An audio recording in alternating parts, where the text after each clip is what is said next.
말씀대로 이 세상에 오셔서 살아계실 동안 사랑하는 제자들에게 십자가를 지고 고난을 당하시고 그리고 죽으나 사흘 만에 부활할 것을 말씀하셨습니다. 십자가를 지기 전에 사랑하는 제자들을 불러놓고 이제 예수님께서는 내가 가는 것이 너희에게 유익이라 내가 성령을 보내주리라고 약속하셨습니다. 제자들은 그 약속의 말씀이 믿음되지 못했고 그 약속의 말씀을 마음에 담을 수가 없었습니다. 뿔뿔이 흩어진 가운데 예수님은 십자가를 말씀대로 지셨고 또한 몇몇 여인들과 함께 죽음을 맞이했고 뿐만 아니라 부활하셨습니다. 부활하신 예수님은 흩어진 제자들을 다시 만나 용기를 불러일으키고 두려워하는 마음에 평안을 주고 그러고는 그 제자들을 하나둘 불러 모읍니다. 그러면서 복음으로 이어지는 사도행전의 제자들에게 분부하여 부탁합니다. 예루살렘을 떠나지 말아라. 머물러 있을 환경이 안 되고 예루살렘에 함께 있는 것에 여러 가지 위험 부담과 어려움이 있겠지만 이제 이곳에서 약속한 성령을 받게 될 것이다 라고 말씀하셨습니다. 동일한 예수님의 말씀이었지만 부활하신 예수를 만난 제자들은 그 심령 속에 평안을 얻었고 성령의 감동함을 경험하면서 그들이 그렇게 무서워 두려워 떠났던 예루살렘을 함께 모여 마가다락방에 기도하기를 시작했습니다. 시간이 지나가도록 그들은 기도가 끊어지지 아니했고 오순절 날이 임하였을 때 바로 약속한 성령이 그들 위에 바람같이 불같이 임하여서 모두가 다 성령의 충만함을 경험하는 놀라운 하나님의 역사를 사도행전 1장 2장을 이어가며 기록하고 있습니다.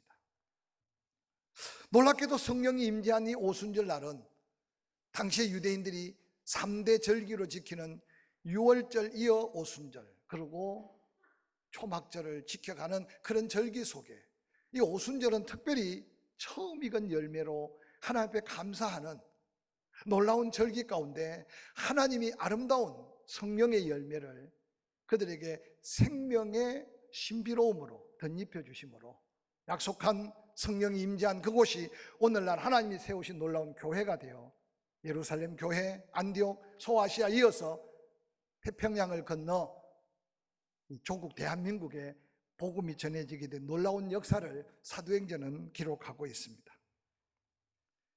오늘 함께 읽었던 본문 앞서 사도행전 2장 4절에는 그렇게 기도하는 그들이 다 성령 충만함을 받았고 성령의 말하게 하심을 따라 다른 언어로 말하기를 시작합니다.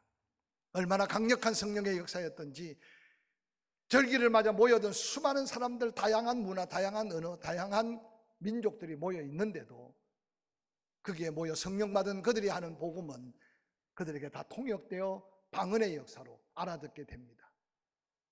몇몇 사람들은 세술에 취한 게 아니냐고 말하고 그들 가운데 베드로는 당당하게 우뚝 일어서서 성령의 감동대로 그들에게 놀라운 복음을 외칩니다. 어리석고 우둔한 자들아, 당신들이 그렇게 기다리고 소망했던 메시아가 바로 그리스도다. 당신들이 십자가에 못 박으라고 소리쳐 십자가에 못 박혀 죽으신 그 예수가 바로 메시아다 라고 증거합니다. 강력한 성령의 역사로 인해 그들이 십자가에 못 박았던 예수가 바로 메시아 그리스도이심을 깨달을 때 모두가 두려움에 사로잡힙니다. 통회하는 마음이 불릴 듯 일어납니다. 그래서 베드로와 여러 사도들 앞에서 형제들아, 우리가 어찌하면 좋으냐, 우리가 어찌할꼬 하며 탄식하는 소리로 가득하게 됩니다. 우리가 어찌할꼬 하는 탄식하는 소리를 듣자마자 베드로는 목청을 높여 소리 높여 그들에게 외칩니다. 너희가 회개하여 각각 예수 그리스도의 이름으로 침례를 받고 죄 사함을 받으라. 그리하면 우리가 받은 성령 너희에게도 선물로 주실 것이라고 말씀합니다. 성령에 사로잡혀 외쳤던, 아니 그들에게 통회와 자복의 마음을 일으켰던 베드로의 말씀이 사도행전 2장 14절부터 40절에 세밀하게 기록되고 있습니다. 그 결과 사도행전 2장 41절은 그렇게 말합니다. 성령 받은 베드로의 그 강력한 능력의 복음을 받은 사람들은 그날 침례를 받았습니다. 이날에 신도의 수가 3,000명이나 더했다고 성경은 구체적으로 기록하고 있습니다. 이전에 베드로가 아니었습니다. 영적 권능으로 성령에 감동된 복음은 무슨 사람들의 마음을 통회하는 마음으로 움직였고, 또한 베드로가 전한 복음은 강력한 구원의 역사를 이루었던 능력의 복음인 것을 소개하고 있습니다. 그 후 베드로는 기도하기 시작했고, 성령의 이끌림을 받아 이제는 성전에서 기도 시간을 정해놓고 기도하고 있는 베드로의 모습을 사도행전 3장 1절에 소개하고 있습니다. 얼마 전만 해도 깨어놓으면 또 졸고 깨어놓으면 또 자고, 한 시간도 깨어 있을 수 없었던 베드로가 어느 날 부활하신 예수를 만나고 성령의 충만함에 사로잡히는 순간 기도의 사람이 되었고, 베드로의 기도는 그냥 기도가 아니라 하늘 보좌를 움직였고, 그가 외치는 예수의 이름은 권세가 되는 영적 능력을 회복한 베드로를 있는 모습 그대로를 소개하고 있습니다. 오늘 본문에 기록된 사도행전 3장 1절도 정해진 시간을 놓고 예루살렘 성전에 기도하고 하러 오르는 베드로와 요한의 모습을 한번 살펴보시기를 바랍니다. 저는 말씀을 준비하면서 우리의 영적 모습을 다시 한번 점검하고, 지난주 어떻게 하면 성령이 너희에게 임하시면 너희가 권능을 받고 예루살렘, 유다, 사마리아 땅끝까지 복음에 정인되는 능력 있는 그리스도인의 삶을 살 수 있을까? 능력을 회복하자고 외쳤는데, 집에 돌아가시면 교회 홈페이지나 유튜브를 통해 지난주 설교도 한번 다시 들어보고 이번 주 설교를 다시 한 번 더 묵상하면서 내가 정말 예수 믿는 사람 맞는가? 내 안에 정말 그 약속한 능력이 있는가? 그래서 내가 정말 믿음으로 능력 있는 그리스도인의 삶을 살고 있는가? 한 주간 좀 도전받고, 어차피 예수 믿고 천국 가야 할 우리의 남은 생애가 더 확실한 믿음 안에서의 능력 있는 삶을 회복하는 저와 여러분이 될 수 있기를 주의 이름으로 간절히 축원합니다. 그래서 이 성전을 오를 때 변화된 베드로가 능력 있고 성령 충만하에 오르던 그 발걸음을 좀 다시 한번 배우고, 한 걸음 한 걸음 우리 가는 걸음에 예수 그리스도의 능력이 함께하는, 그래서 세상을 변화시키고 하나님의 영광을 다시 회복하는 저와 여러분의 삶이 될 수 있기를 주의 이름으로 간절히 축원합니다. 시간을 정해놓고 기도하러 가는 베드로의 걸음에 성전 미문의 안전병이가 손을 내밀고 베드로와 요한의 발걸음을 멈춰 세웠습니다. 베드로가 은혜 받기 전에도 그 성전 미문의 안전병에는 계속 있었습니다. 수많은 사람들에게 얼굴도 쳐다보지 않냐고 그냥 손을 내밀고 주면 그만, 안 주면 또 그뿐. 그래서 성전을 오르는 내리는 많은 사람들의 구제의 마음을 감동시켜가면서 그는 그 자리에, 여러분 성전 미문이라고 하면 예루살렘 성전 바로 앞에 그 미문을 지나가면 바로 성전 안으로 들어가는 그 자리에서 안전병이지만 몇 걸음만 올라가면 성전 아닌데 성전 미문에서 세상 것만 구걸하고 있는 그 모습이 오늘 이 땅에 사는 많은 그리스도인들 모습일 수도 있음을 먼저 말씀으로 한번 여러분 자신을 도전해 보시기를 바랍니다. 다른 날과 똑같이 그는 구걸하고 있었습니다. 다른 사람과 섞여서 베드로와 요한도 성전 미문으로 드나들고 있었고요, 오늘은 또 그 성전 미문에 들어가 기도하는 시간에 기도하러 갑니다. 그런데 베드로 옆을 스쳐가는데 손을 내밉니다. 그때 베드로가 그 안전병을 향하여 그렇게 말합니다. 우리를 좀 봐라. 주면 그만, 안 주면 그만이 아니라 손만 내밀고 있어서 누가 던지면 좋고 안전요 그게 아니라 지금 네가 구걸하는 사람이 누군지를 좀 봐라. 이 말 속에는 옛날 베드로가 아니야. 돈 몇 푼으로 인생 문제를 해결할 수 있는 그런 사람이 아니야. 그 성경은 그렇게 기록합니다. 그가 뭐 특별한 걸 주실라나, 아니 특별한 돈을 주려나 하고 베드로와 요한을 주목하여 보았다고 성경에는 기록합니다. 그때 그 안전병기를 향해 베드로가 외친 말씀 너무나 많이 듣지 않았습니까? 저도 이 본문으로 얼마나 수없이 설교했는지 몰라요. 은과 금은 내게 없지만 내게 있는 것으로 내게 주노니 나사렛 예수의 이름으로 일어나 걸으라. 오늘도 수없이 예수 이름이 불려지고 주여 주여라고 외치고 수없이 기도하지만, 근데 오늘 우리의 기도와 좀 다른 모습을 본문은 그대로 싣고 있지 않습니까? 특별히 베드로가 외쳤던 나사렛 예수라는 이름은 당시 이스라엘 땅에 사는 유대인들에게는 하찮은 이름이고 천박한 조롱 섞인 이름이었습니다. 특별히 요한복음 1장 46절에는 예수 그리스도를 소개하는 빌립의 복음을 듣고 나다나엘이 뭐라고 말하느냐, 무슨 나사렛에 그렇게 선한 일이 일어날 수 있느냐, 무슨 나사렛에 선한 사람이 날 수 있느냐 라고 비아냥거리며 대답했던 대답을 요한은 그대로 기록하고 있어요. 그렇게 많은 사람에게 무시당하는 이름, 조롱받았던 이름, 아니 아무런 의미 없는 이름 같은 나사렛 예수의 이름을 성령 받은 베드로가 외치는 그 순간 그 이름의 생명이, 그 이름의 능력이, 그 이름의 하나님의 역사가 나타난 현장이 성령이 역사하는 영적 능력이 회복된 하나님의 역사의 현장임을 성경은 소개하고 있습니다. 성령 충만에 사로잡힌 베드로와 요한의 그 놀라운 하나님의 기적적 역사 앞에 수많은 유대인들이 웅성거립니다.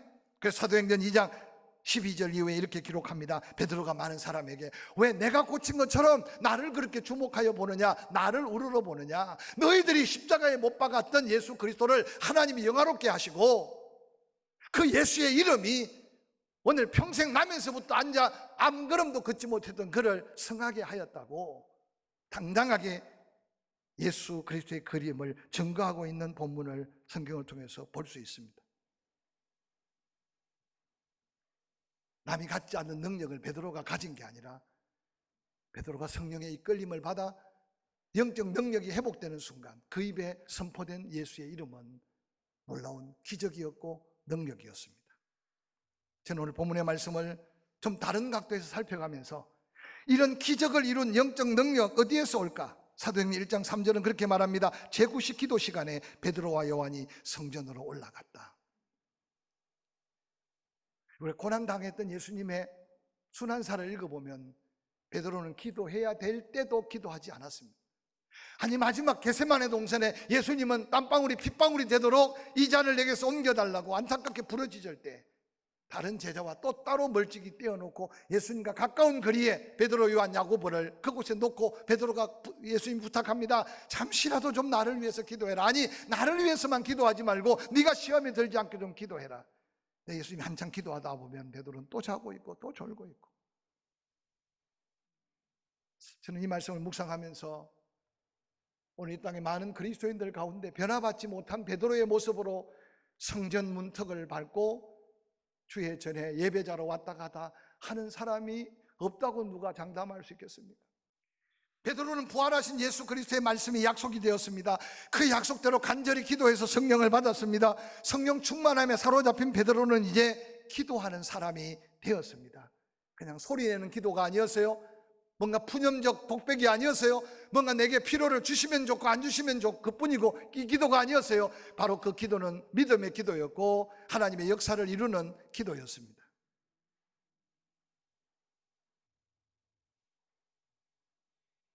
오늘 성전에 오르고 있는 주 목적도 시간을 정해놓고 기도하는 목적이었습니다. 저는 베드로의 이 기도가 우리가 어떤 모습으로 이 세상을 살든지 간에 우리 안에 하나님과 교통하며 하나님의 뜻을 분별하며 하나님 앞에 우리의 거룩한 뜻이 하나님의 소원이 되어 우리가 구하면 하나님이 응답하고 우리가 구하면 그 기도 응답이 기적이 되는 믿음의 기도의 능력을 회복할 수 있기를 주의 이름으로 간절히 축원합니다. 축원합니다. 어떤 모습으로든지 꼭 성전에 나와서 무릎을 꿇고 기도해야만 기도가 아니라 하나님 우리의 묵상도 들으시고 우리의 마음도 헤아려서 소원하시고 우리가 구하지 않은 것까지 아시고 응답하신 하나님입니다. 근데 중요한 것은 하나님과 내가 교통하고 있느냐는 너무너무 중요합니다.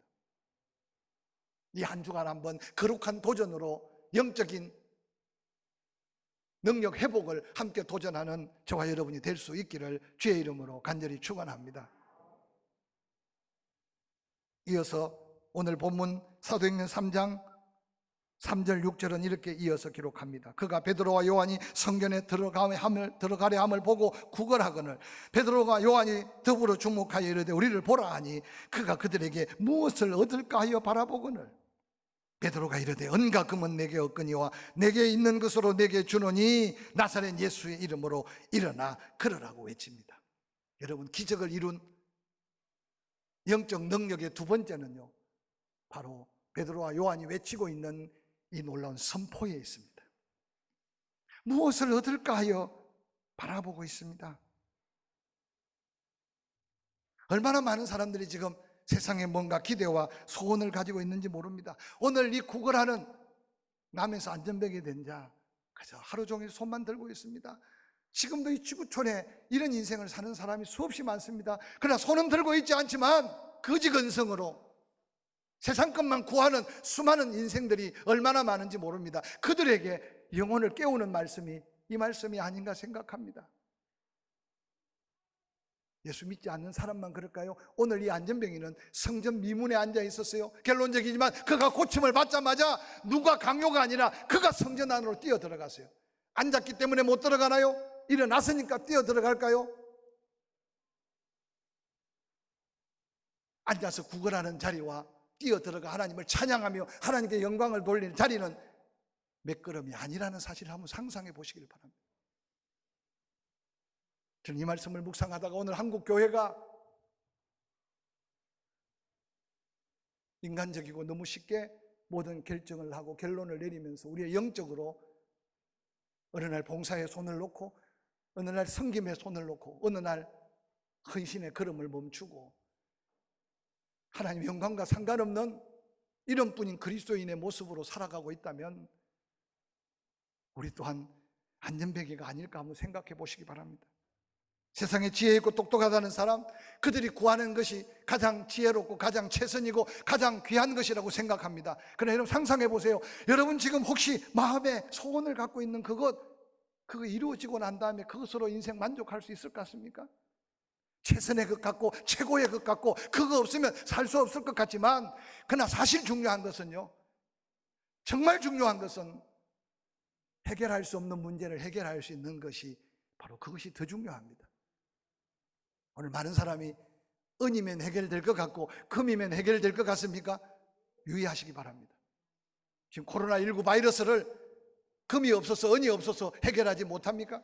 사람이 죽고 사는 게 금이 없어서 은이 없어서 해결하지 못합니까? 인생의 행복과 불행, 금이 없어서 은이 없어서 인생의 운명을 바꾸지 못하고 있습니까? 오늘 어리석은 거리는 누군가 한 푼 보태주면 내 인생 그것이 최고고 나를 섬기는 자는 최고로 복된 자라고 생각했을 겁니다. 그런데 성령 받은 베드로와 요한, 하나님의 능력이 회복된 베드로와 요한은 달랐습니다. 너는 은을 구하고 너는 금을 구한다. 아니, 나에게 은도 없고 금도 없다. 그러나 내게 있는 건 네게 주기를 원한다. 오늘 이 당당한 믿음의 확신이 은혜로 사는 우리 가슴 속에 넘쳐 흐르는 영적 자존감이 될 수 있었으면 좋겠어요. 그때 세상과 타협할 수 없고 어리석은 인생의 가치관에 타협하지 아니하고 땅의 것에 목숨 매지 아니하고 사랑하는 성도 여러분, 이 고백을 함께 외치며 이 한 주간 좀 도전했으면 좋겠어요. 제가 언젠가 설교했죠. 요한복음 6장에 빈들에 해는 저물어 가고 먹을 것이 없었습니다. 제자들은 혼돈 가운데 빠졌습니다. 그래서 어떻게 먹을 것을 줄 수가 없어요. 가다가 사 먹자고 하는데 예수님은 계속 너희가 먹을 걸 주라는 거예요. 그때 빌립은 호주머니에 계산기를 꺼내자마자 여기 있는 사람 조금씩 줄지라도 200데나리온 있어도 부족합니다. 그런데 그 빈들에 그 문제를 해결하는 것은 돈이 아니었습니다. 계산이 아니었습니다. 한 어린아이가 보리떡 5개 물고기 2마리를 주의 손에 올려질 때 여러분, 그 떡은 기적의 떡이 되었고 그 장소는 기적의 장소가 되었습니다. 그리 길지 않은 인생을 살면서도 저는 늘 작은 좌우명이 있습니다. 계산할 수 있는 것은 철저하게 계산하자. 계산이 안 될 때 하나님의 은혜를 구하자. 이번 코로나19를 경험하면서 여러분 일터의 어려움, 가정의 여러 가지 살림의 어려움, 그 어려움이 교회의 물질적 어려움도 함께 극복해 갑니다. 늘 기도할 때마다 하나님 제게 주신 약속의 말씀은 적게 거두어서나 모자라지 않는 만나의 기적이 어떤 건지 함께 한번 도전해보는 저와 여러분이 될 수 있기를 주의 이름으로 간절히 축원합니다. 분명히 믿음으로 도전하면 분명히 하나님 증거를 주실 거예요. 적게 거두었으나 모자라지 않는다. 우리는 많이 거두면 남을 것 같죠. 근데 만나의 기적은 많이 거두었는데도 남는 게 없었습니다. 오늘 안전뱅이는 물질을 구하고 있었어요. 그것만이 그가 구할 수 있는 최선이라고 생각했어요. 그런데 베드로와 요한이 준 것은 물질이 아니었어요. 바로 나사렛 예수 그리스도의 이름이었습니다. 여러분, 그 이름으로 여러분의 마음의 두려움을 물리치시기를 주의 이름으로 간절히 축원합니다. 그 이름으로 여러분의 질병을 물리치시기를 주의 이름으로 간절히 축원합니다. 그 이름으로 여러분 인생의 불가능한 문제 앞에 당당히 설 수 있기를 주의 이름으로 간절히 축원합니다. 마지막으로 기적을 이룬 영적 능력은 사도행전 3장 7절 8절에 이렇게 소개합니다. 오른손을 잡아 일으키니 발과 발목이 곧 힘을 얻고 뛰어서서 걸으며 그들과 함께 성전으로 들어가면서 걷기도 하고 뛰기도 하며 하나님을 찬송했다. 제가 이 본문을 가지고 수없이 설교했지만 이 말씀 앞에 제가 얼마나 회개하는 마음으로 말씀을 준비했는지 몰라요. 쉽게 기도할 수 있어요. 쉽게 예수 이름 선포할 수 있어요. 응답되면 그뿐, 안 되면 그뿐. 근데 오늘 베드로가 우리에게 도전하는 마지막 기적을 이룬 영적 능력은요, 믿는다면 행함이 있어야 돼요.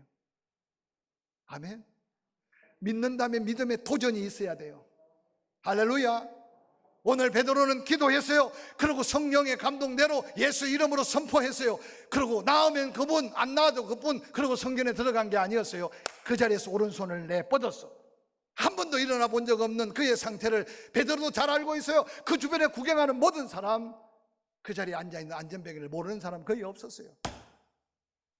저는 손 내미는 베드로의 그 손이 믿음의 손이었다는 걸 다시 한번 확신하면서, 우리 예수님이 다시 올 때 믿음을 보겠느냐고 말씀하셨어요.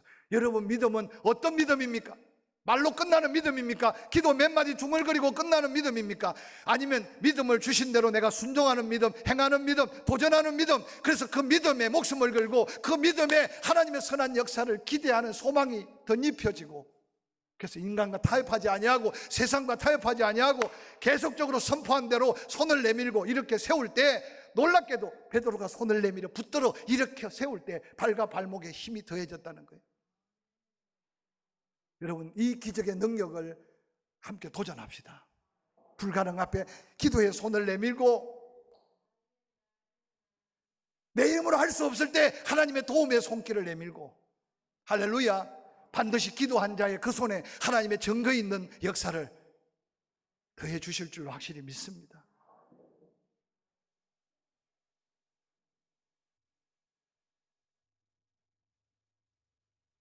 마태복음 28장 18절 이후에 부활하신 예수님은 우리에게 놀라운 약속을 하셨어요. 하늘과 땅의 모든 권세를 내게 주셨다. 그러므로 너희는 가서 모든 민족을 제자로 삼아 아버지와 아들과 성령의 이름으로 침례를 베풀고 내가 너에게 분부한 모든 것을 가르쳐 지키게 해라.